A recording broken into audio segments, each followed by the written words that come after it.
check your answers the following day.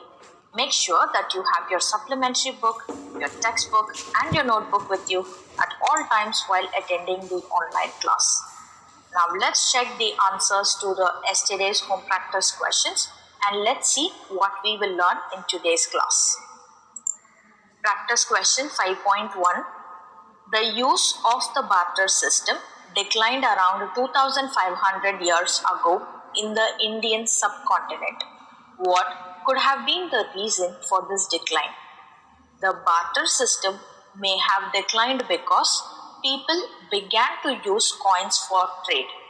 Punch-marked coins began to be used for the buying and selling of goods. NCERT exercises, page 89, question 4. Choose the correct answer. Part A. Ring wells were used for drainage. Part B. Punch-marked coins were made of silver. NCERT exercise, page 90, question 7. If you have seen craftspersons at work, describe in a short paragraph what they do. Your answers may differ, so kindly ask your parents to check your answers.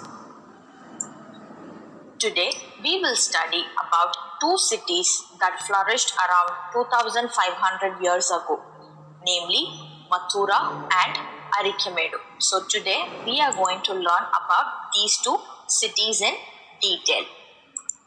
In the last class, we learned that archaeological sources help us understand how cities were shaped 2500 years ago. Let us look at two important cities, Mathura and Arikamedu, and what we can learn about them through historical sources. Now let's get into today's topic. Cities with many functions. Mathura was an important settlement around 2500 years ago. It was located at the crossroads of two major trade routes, from the northwest to the east and from the north to the south. As you can see the location of Mathura on a map here. So Mathura was an important trade route. So it was located at the crossroads of two major trade routes, from the northwest to the east and from the north to the south. There were fortifications around the city. As you can see the forts around the city. They tell us about the measures taken by the rulers to mark their territories and protect them from attacks.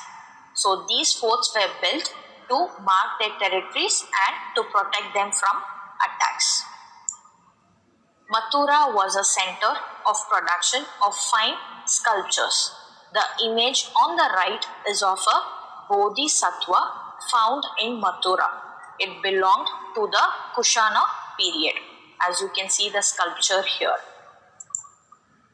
Mathura, it was a religious center with many Buddhist monasteries, Jaina shrines and temples dedicated to Lord Krishna. Kings and queens, officers, merchants and craftspersons made contributions to the temples and shrines of Mathura. So as you can see a statue of Lord Vishnu from the Gupta period. So Mathura was a religious center. It continues to be an important center for the worship of Lord Krishna. A present day Sri Krishna temple at Mathura. Now that we have learned about Mathura, let us look at the town of Arikamedu. So this is the location of Arikamedu. Arikamedu was a coastal settlement 2500 years ago. It was an important center for trade via the sea. Ships unloaded goods from distant lands here. So Arikamedu was a coastal settlement 2500 years ago. It was an important center for trading. Ships unloaded goods from distant lands. A massive brick structure was found at Arikamedu. It may have been a warehouse, where traders and the merchants store their goods. So as you can see, a brick structure at Arikemedu here. This might be a warehouse where traders and merchants they store their goods. People in Arikemedu may have had occupations like pottery, cloth dyeing, and bead making using semi-precious stones and glass. Pottery from the Mediterranean region such as amphorate and stamped red glazed pottery known as Argentine ware have also been found at Arikemedu. So as you can see, a stamped red glazed pottery known as Argentine ware. These archaeological finds suggest that trade existed between India and Europe in ancient times. As you can see, the trade routes between India and Europe in ancient times on a map here.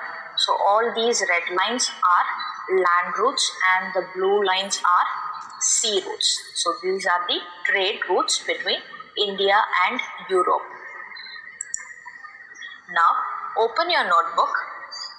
Draw 2 columns in that notebook. Label column 1 as Mathura and column 2 as sources. Read the section Cities with Many Functions on page 85 and 86 of your textbook. As you read, note down the key features you learn about the city and the sources that inform us about them in the table. You can list them in short phrases and points. So write all the key features in this Mathura column and all the sources that gives us information about the key sources on the sources column. So you have 4 minutes to do this. Now let's start with the timer.